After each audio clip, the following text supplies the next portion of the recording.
On the evening of September the 11th, 2001, the FBI were called in to Logan Airport in Boston to examine 2 check-in bags.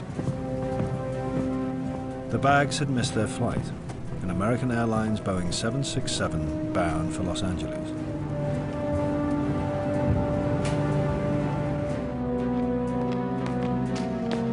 The owner of the luggage was Mohammed Atta, a ringleader in that day's terrible events.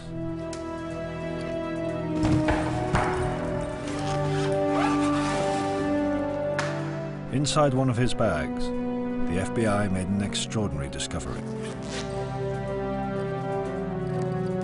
Along with flight training videos and a small copy of the Quran, they found a 5-page document, handwritten in Arabic. It was a kind of hijacker's manual and contained a justification for the attack, written by those who orchestrated it. Purify your soul from all unclean things. Completely forget something called this world. Afterwards begins the happy life. Among the hijacker's victims on that bright, warm September morning were the passengers and crew of American Airlines Flight 11, the first of the 4 planes to crash that day.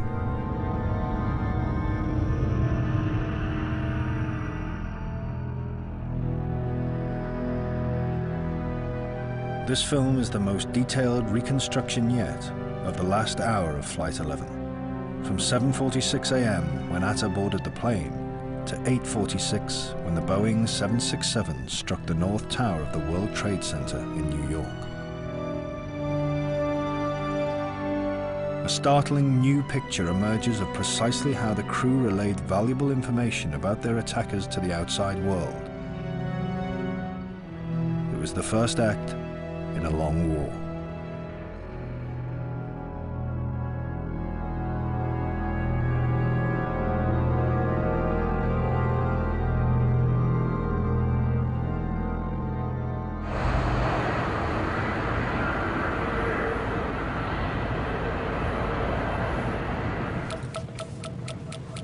With just a few passengers still to board, Flight 11 is 13 minutes away from takeoff. Betty Ong is one of the most experienced of the cabin crew. She wasn't scheduled to work today, but she's flying so that she can join her sister on a vacation in Hawaii. Right down this way, please. Hi. How are you this morning? Pretty good. Amy Sweeney has 2 young children and is married to Michael, a Massachusetts police officer. You're welcome. Amy, she liked flying because it gave her the opportunity to do what she liked and be flexible with her time to spend with her family. Once we had kids, we made the decision that she would only work part-time and spend the majority of time with the kids and family. Hydraulics.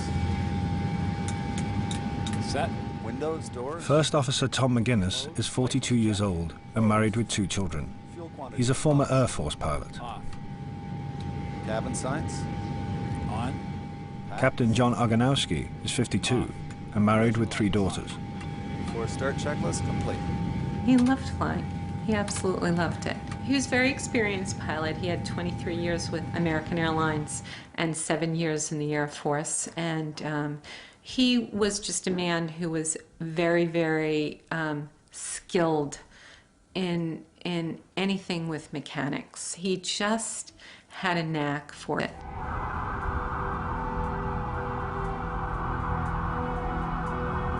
I'll call you when I know something. I love you. This morning, 25-year-old Patricia Massari and her husband Lewis have just discovered that they may be expecting their first child. She commutes from their small apartment in Queens to her office at an insurance company based on the 98th floor of the World Trade Center. Lewis had wanted Patricia to take the day off, but she's determined to go into the office. Although I didn't really want her to go to work, I kind of wanted her to stay home so we can kind of like tell the news to everybody or, you know, confirm it totally, you know, to a doctor, whatever we had to do. This morning she particularly left early because she knew that she had things that she was behind it at work. To keep her mind, you know, calmer throughout the day, that's what she wanted to do, get to work a little earlier. On her way to work, Patricia collects another pregnancy test, just to be sure. She plans to call Lewis from her office as soon as she gets the result.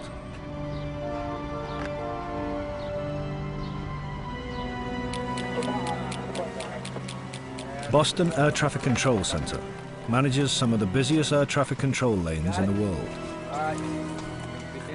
But the job's a little easier when the weather and visibility are as good as they are today. Northwest 453, speed Mach 80 or greater. In 12 minutes, Flight 11 will take off into the Boston controller's airspace.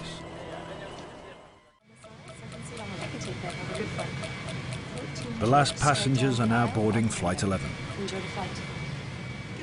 Karen Martin, the flight's purser, and Bobby Arestegui will share duties in the first-class cabin.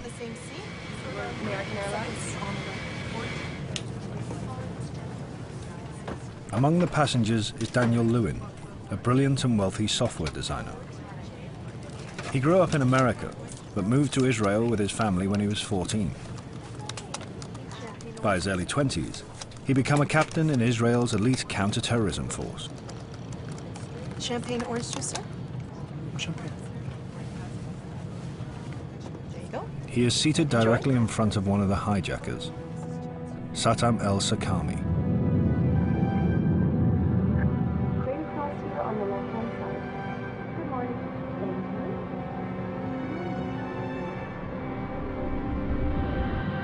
One of the last passengers to board is Mohammed Atta. When you ride the airplane and before you enter it, you make a prayer and supplications. As the Prophet, peace be upon him, said, an action for the sake of God is better than all of what is in this world. When you step inside the plane and sit in your seat, be busy with the constant remembrance of God. Good morning, sir. God said, O ye faithful, when you find the enemy, be steadfast and remember God constantly, so that you may be successful.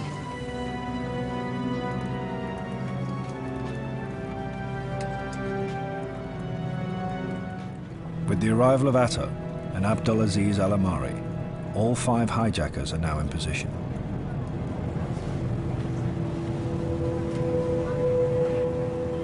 In the front passenger row of the aircraft are the brothers Walid and Wael Al-Sheri. Walid has a clear view of the cockpit door.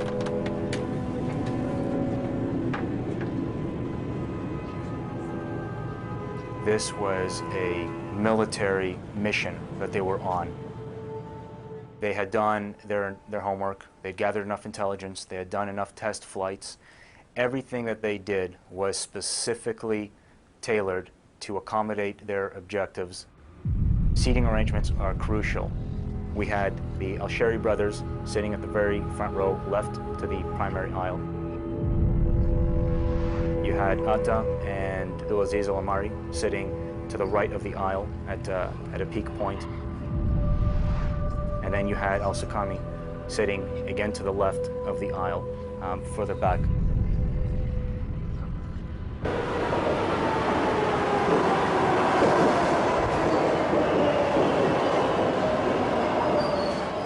A Fresh Pond subway station in Queens, Patricia Massari catches the M train to downtown Manhattan.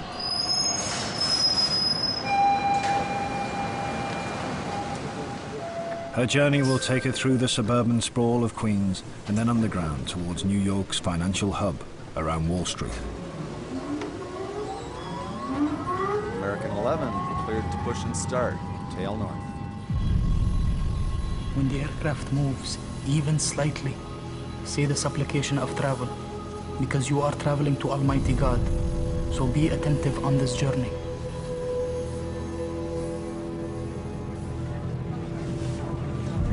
May we have your attention as we review the safety features of the 767 aircraft. To fasten seatbelts, insert the metal clip into the buckle. It's likely that flight attendants have some kind of contact with one or more of the hijackers. But all 5 would have been trained to blend in, to play by the rules, and do nothing to arouse suspicion. 2 overwing exits. Do not seem confused or show signs of nervous tension. Be happy, optimistic, calm. because you are heading for a deed that God loves and will accept. If the cabin pressure changes, an oxygen mask will appear from the panel above you. Pull the mask towards you and place the mask over your nose and mouth. Smile in the face of hardship, young man, for you are headed toward eternal paradise. Please take the time to review the safety features card located in your seat pocket. God is with his faithful servants.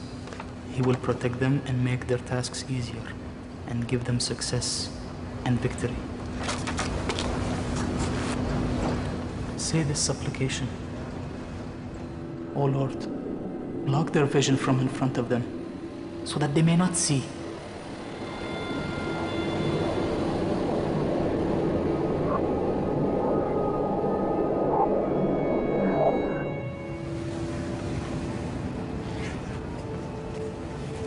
While Flight 11 is waiting for clearance to take off, Mohammed Atta makes one last phone call.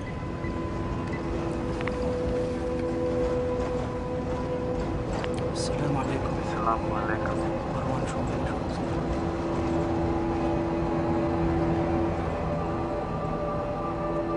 It's not known what he says in a call that lasts just under a minute. But it is known that he calls Marwan al-Shahi, the hijack leader on board United Airlines Flight 175, which is taxiing just a few hundred meters away. United 175 is also bound for Los Angeles, but will crash into the South Tower of the World Trade Center. Atta and al-Shahi became close friends during the planning of the attacks, and may be saying goodbye to one another. But they may also be confirming that the assault on the Twin Towers is on.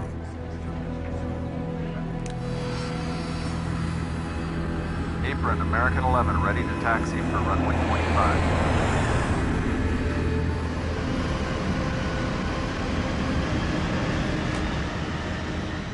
What could drive Atta and the other hijackers to plan and execute such a cold-blooded attack?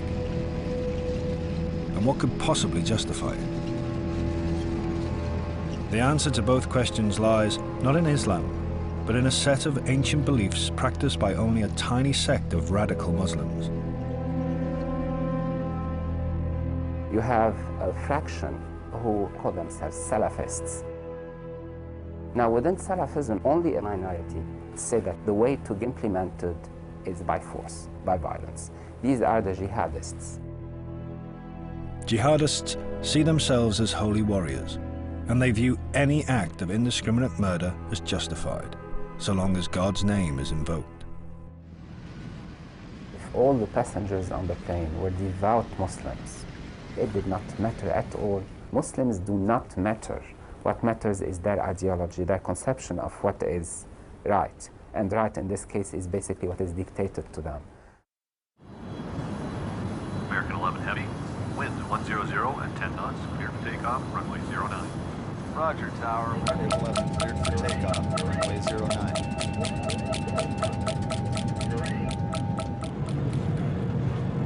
Then the aircraft takes off. This is the moment that both groups come together. So remember God as he said, O Lord, pour your patience upon us and make our feet steadfast and give us victory over the infidels.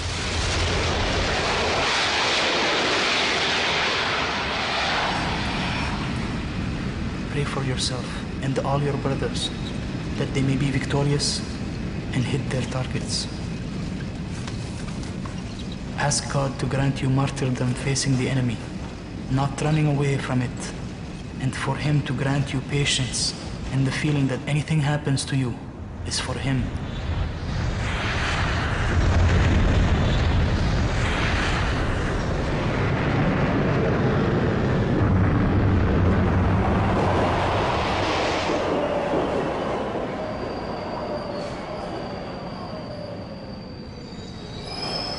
Patricia Messari arrives at Fulton Street subway station in downtown Manhattan.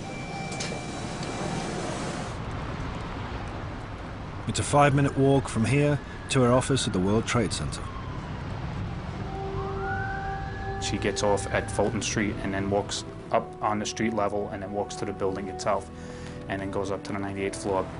She loved the company, she loved the people she was with. She makes friends with anybody, so it was just like, it was her life, you know. She would always tell me the stories, and I find it interesting when she would get home from work, when she would tell me how her day was at work.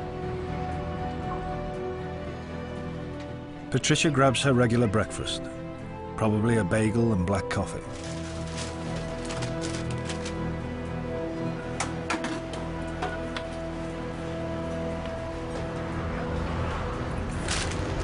Tomorrow.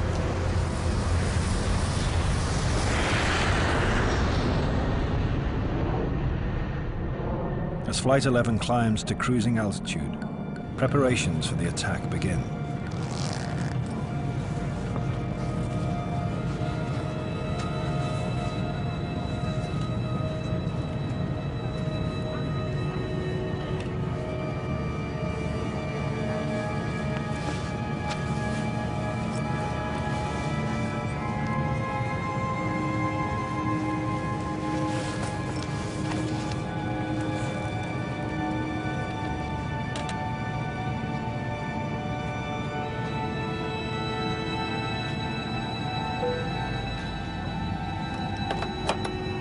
Ladies and gentlemen, the captain has now switched off the seatbelt signs. However, we do advise that when you are not moving The weapons smuggled on board by the terrorists include knives, possibly small domestic tools with retractable blades, known as box cutters.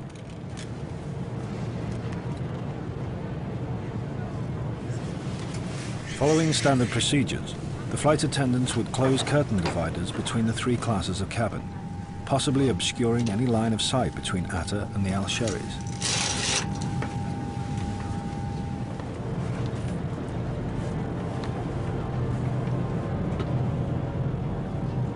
With the attack just minutes away, Atta may be directing the hijackers to get ready, physically and psychologically, to pass beyond the point of no return. Bismillah Rahman Rahim. You must make your knife sharp and must not discomfort your animal during slaughter. Remember the words of Almighty God. You were looking to the battle before you engaged in it. And now you see it with your own two eyes. At least one of the terrorists may have other weapons, including something that looks like a bomb. A black box with yellow and red colored wires. Is the bomb real? Or is it a hoax designed to ward off a potential counterattack by the passengers and crew?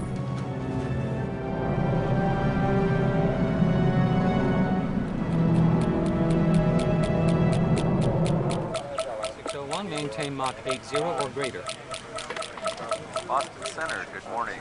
American 11 with you, passing through 190 for 230. American 11 Heavy, Boston Center. Roger, climb and maintain flight level 280. Flight level 280, American 11. As Flight 11 continues to climb, the pilots would still be wearing their seat harnesses in a noisy cockpit. I think people need to understand that sitting in the cockpit, you're sitting forward, you're strapped in, you're low, you're at a complete disadvantage to anyone coming up behind you, especially people coming up behind you extremely determined to do you harm. American 11 Heavy, climb maintain flight level 290. Flight level 290, American 11. FedEx 3601, contact Boston Center, 125157. 2557. American 11, your traffic is at 2 o'clock, 20 miles southwest bound, MD 80310. American 11, roger.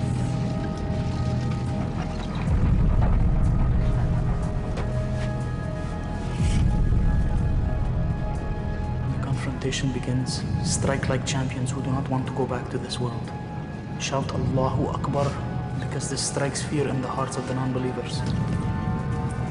Allahu Akbar! Allahu Akbar!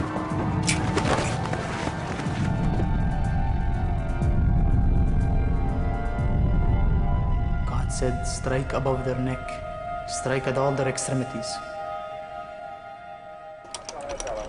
FedEx 3258, contact Boston Center 125.57.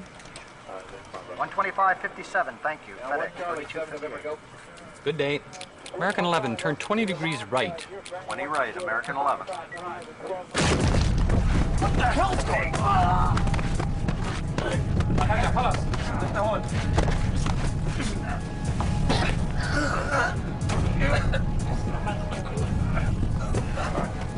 The pilots are either killed instantly or removed from effective control of the plane.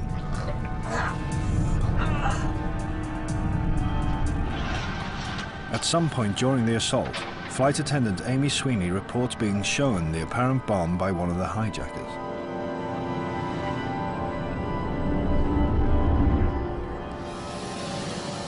A mace or mustard gas is sprayed into the forward passenger cabins.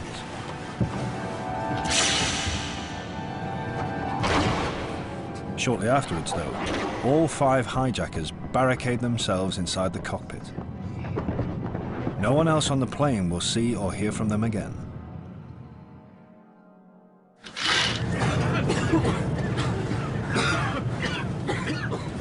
Passengers in first and business class are evacuated back to economy by the flight attendant.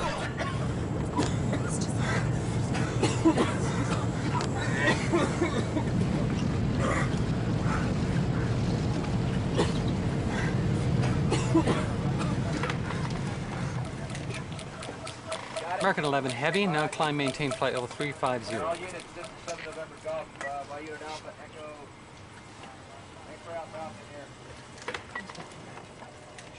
American 11, climb maintain flight 350.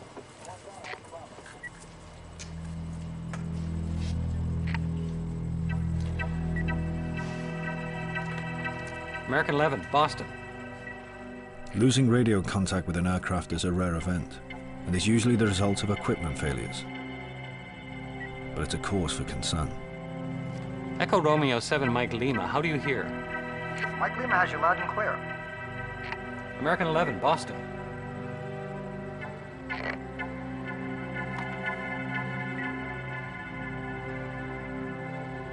Flight 11 now starts to drift, silently, off course.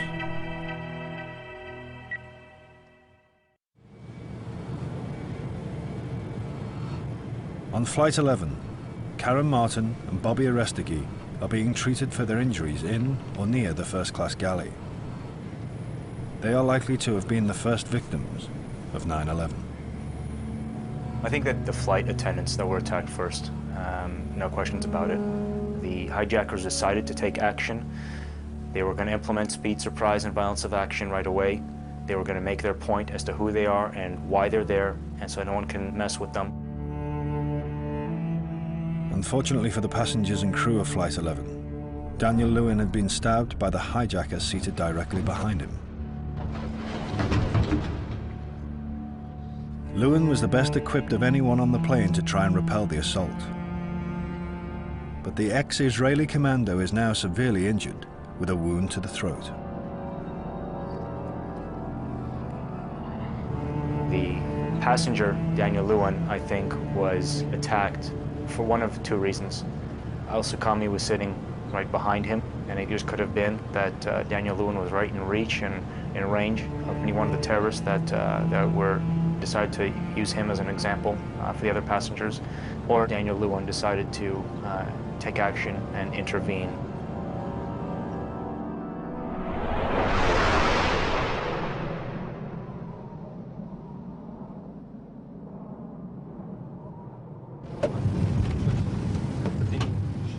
Soon after Boston Air Traffic Control loses radio contact with Flight 11, its transponder is switched off.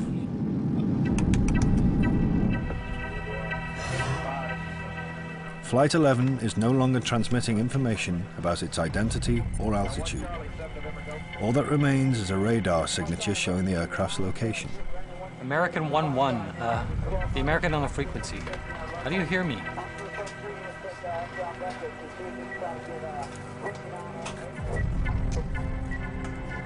The loss of transponder data is serious.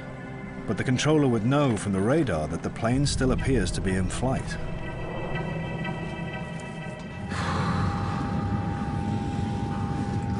If everything goes well, every one of you should pat the other on the shoulder in confidence. Remind your brothers that this act is for Almighty God, or they should sing songs to boost their morale as the pious first generations did in the throes of battle. Allahu Akbar. Allahu Akbar. Allahu Akbar. Bismillah ar-Rahman ar-Rahim. With the autopilot now switched off, the aircraft is in the complete control of Atta and the other 4 hijackers.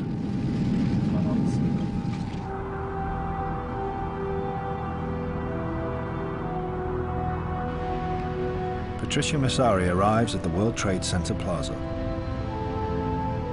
When she reaches her office, high up in the North Tower, she plans to carry out the second pregnancy test.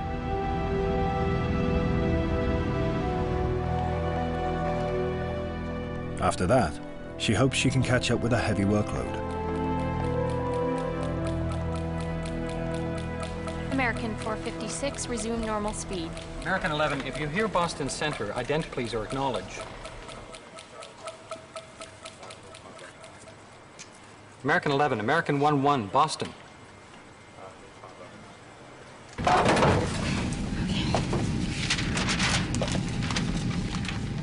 The flight attendants now organize themselves into teams to deal with the emergency on board and to get as much information out to the ground as they possibly can.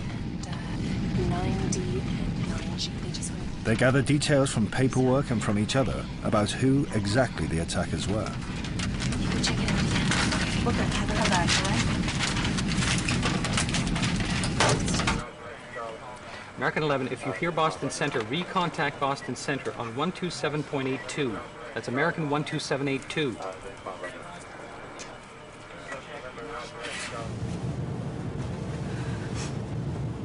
After all that's happened, the flight attendants make repeated attempts to contact the cockpit. Excuse me, what the hell is going on here? It's just a medical emergency. But the mace in the forward cabin makes it difficult to breathe.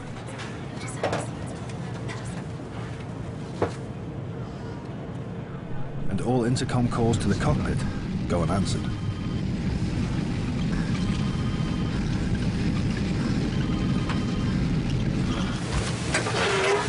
Betty Ong attempts her first call to the ground. She dials American Airlines main reservations number.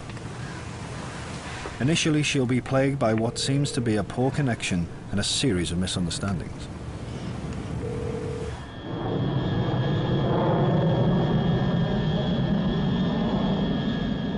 I'm number 3 in the back. The cockpit's not answering. Staff in business class, and I think there's mates that we can't breathe. I don't know. I think we're getting hijacked. The assault was over so quickly that no one is absolutely sure what has happened inside the cockpit. Yes. What seat are you in? Ma'am, what seat are you in? We're well, we just left Boston. We're up in the air. We're supposed to go to LA, and the cockpit's not answering their phone. Okay, but what seat are you sitting in? What's the number of your seat? Okay, I'm in my jump seat right now. Okay. At 3R. Okay, you're the flight attendant? I'm sorry, did you say you're the flight attendant? Hello? Yes, hello? What is your name? Hi, you're going to have to speak up. I can't hear you. Sure. What is your name? Okay, my name is Betty Ong. I'm number 3 on flight 11. Okay. And the cockpit is not answering their phone.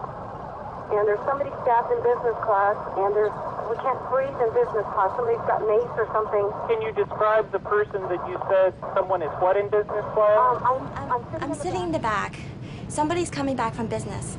If you can put on a second. Throughout her calls to the ground, Betty is interrupted by other attendants who seem to be acting as a relay team, sending constant updates from further forward. Bobby both got stabbed.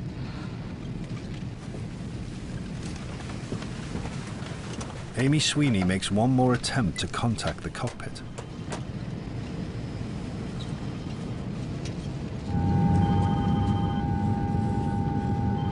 Ten minutes after storming the plane, the hijackers decide it's time to talk to the passengers. But the wrong switch is keyed, and their announcement is broadcast to the ground. American 11, Boston. United 175 Boston Center, roger. Is that American 11 trying to call?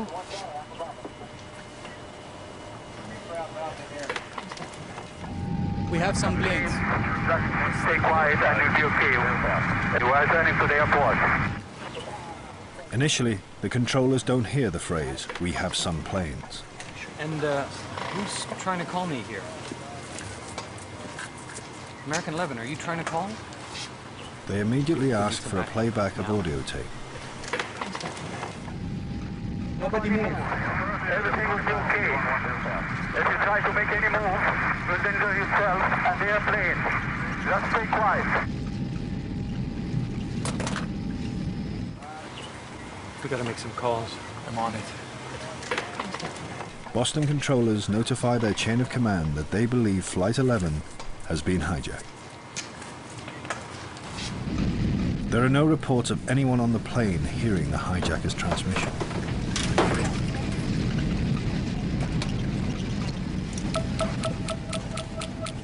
Amy Sweeney heads towards one of the backseat airphones. These require credit cards, and it's possible that she borrows a card from a nearby passenger. There is no record of a charge to Amy's or Betty's credit card accounts. Passengers are 10B, 9D,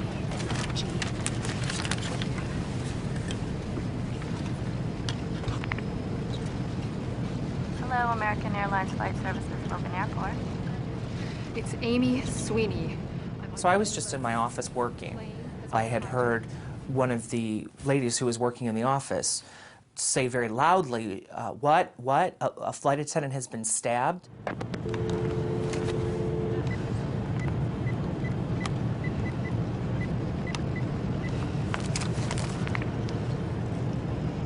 Hello, American Airlines Flight Services, Logan. It's Amy Sweeney. Listen and listen very carefully. I'm on Flight 11.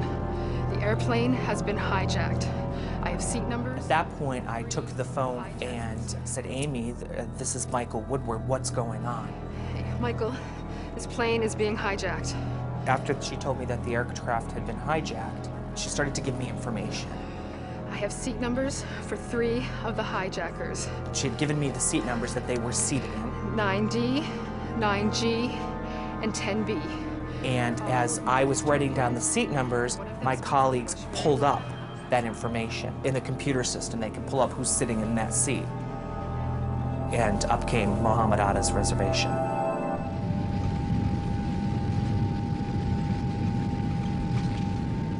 Good weather today. By now, United Airlines Flight 175 is airborne. The 5 hijackers on board have yet to make their move.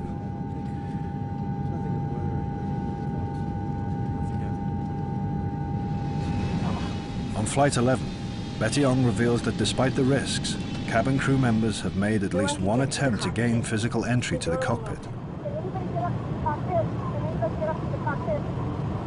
I think the guys are up there. They might have gone their way up there or something. Nobody can call the cockpit. We can't even get inside. Betty and Amy Sweeney now work closely together to report the details of the hijack to the ground.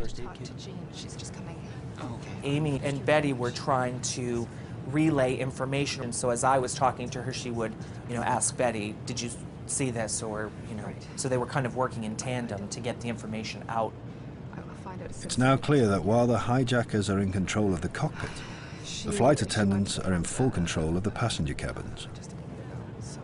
I think the thing that you might have been most impressed with was their calmness, that they were relaying information as quickly and as thoroughly as possible.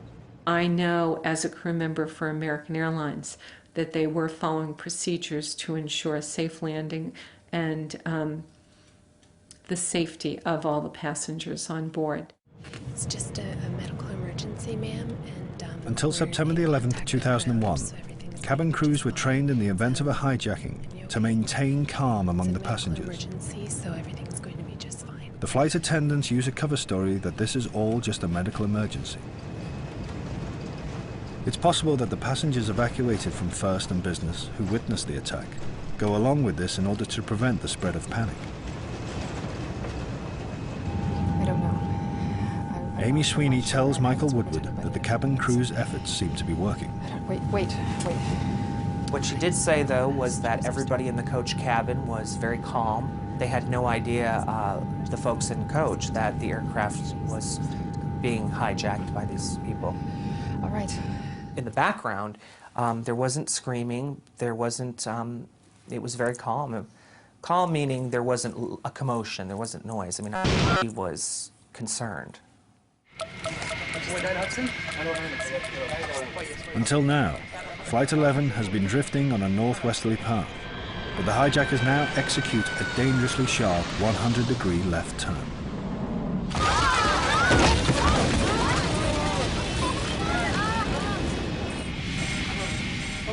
The plane is now heading south, erratically following the course of the Hudson River, which leads straight to New York City.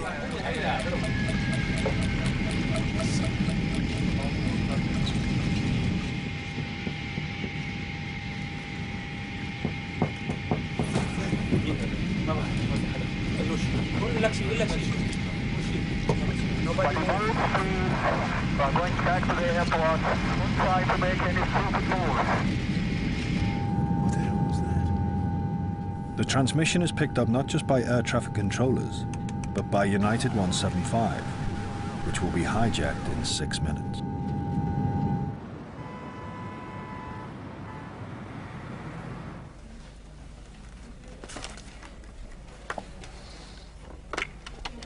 Having done a second pregnancy test, Patricia Massari calls her husband with the news that it's positive.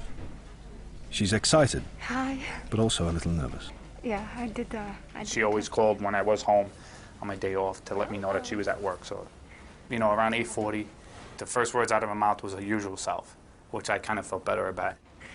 She was questioning me, what are we going to do about this? Because she wanted to make sure that this is real, because she didn't believe it. It's just overwhelming, you know, to her and overwhelming to me.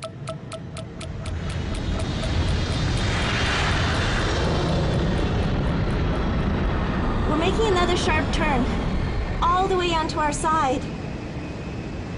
Flight 11 has made another dangerous course change, possibly as a result of the hijackers' inexperience as pilots. Boston air traffic controllers radio United 175 to ask if they see Flight 11. You have traffic. Look at your 12 to 1 o'clock at about 10 miles southbound to see if you can see an American 767 out there, please. I see him.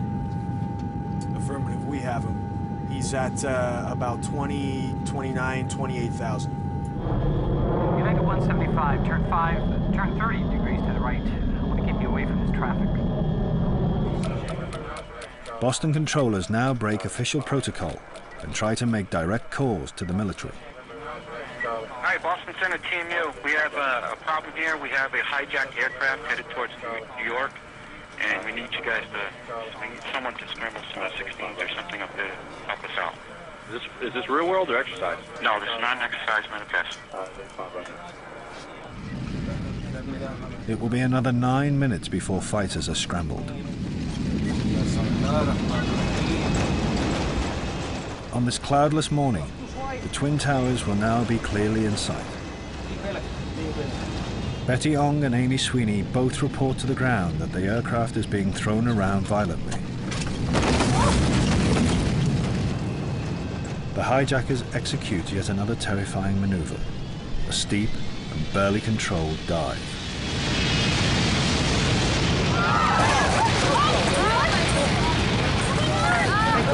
We're making a rapid descent. She was now starting to get scared. For flight attendants to use those terms, rapid, it means it's quick, it's fast, something's going on. You know, they're used to, you know, tons of turbulence and, you know, bumpy flights and all of that, but she was really, really nervous at this point. United 256, I'll take her 299 Flight 11 has just passed into the airspace of New York traffic controllers. United 175 now reports the mysterious radio transmission it picked up earlier. New York, United 175 Heavy. United 175, go ahead. We figured we'd wait to go to your center. We heard a suspicious transmission on our departure out of Boston. Someone keyed the mic and said, everyone stay in your seats. Okay, I'll pass that along. It cut out. Pinch the 93 line. United 175 just came on my frequency, and he said he heard a suspicious transmission when they were leaving Ross. Everybody stay in your seats. That's what he heard as a suspicious transmission, just to let you know. This is the last voice transmission from United 175. The controller's attention, however, is firmly fixed on the hijacked Flight 11. Center, where do you place him in relation to 583 now? He's off about 9 o'clock at about 20 miles. Looks like he's heading southbound, but there's no transponder, no nothing. And no one's talking to him.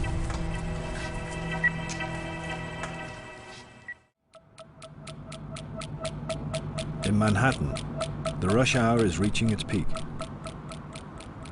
Over 1 million commuter cars are heading over the bridges and through the tunnels into an island just 13 miles long.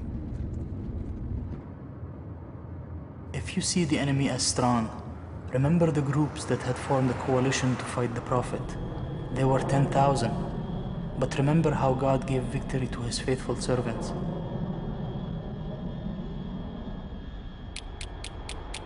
Flight 11 is now heading south over Manhattan itself. The aircraft's airspeed has increased dramatically since the dive. When the 0 hour approaches, wholeheartedly welcome death. For the sake of God, always be remembering God. Either end your life while praying seconds before the target, or make your last words, there is no God but God. Muhammad is his messenger. Afterwards, we will all meet in the highest heaven. Inshallah. What's happening? All of a sudden, she said, you know, what's going on? What's happening? And I don't know if she was talking to Betty or if she was just verbalizing it. The airplane's all over the place. I asked her, can you look out the window? This was right near the end of our conversation. She said, I see water, I see, we're flying low, we're flying way too low. I see buildings, I see lots of buildings. I see the water. I see the buildings. I see buildings. We're low. We're far too low.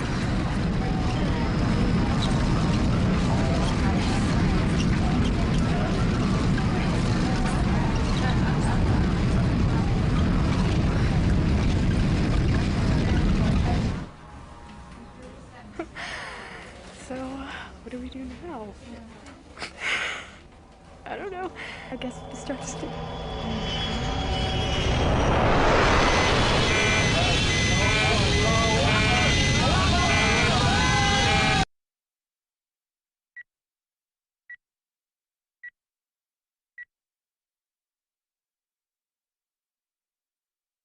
What's going on, Betty? Betty, talk to me. Betty, are you there? Betty? I think we might have lost her. The crash of Flight 11 started a chain of events that still dominates today's world. In the convulsions that followed, the calm and resourceful actions of Flight 11's crew have not been recognized. But in a very real sense, it was they who began the fight back against a new and appalling terror. What my wife and Betty Young and the rest of the crew did that day is unbelievable. When they talk about heroes that day, there were also heroes in the air, and those heroes were flight attendants. I hope people realize that flight attendants are just not someone that throws a crappy meal in your lap, because it goes well beyond that. Dealing with the personal loss, I just don't even know how to describe that. John and I were married for almost 18 years, and we have 3 children, a home, a life together, and all of a sudden your world has just completely changed.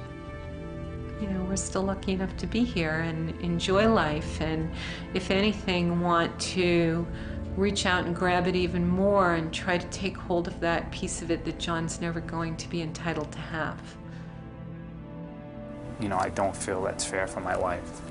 for all the people that day. You know, you're supposed to die old, you know, and be married. And for me, it was, we were supposed to have a child. And in a heartbeat, things can change. And it did for me personally. And I know one day I will see her again. And that's the only comforting thing.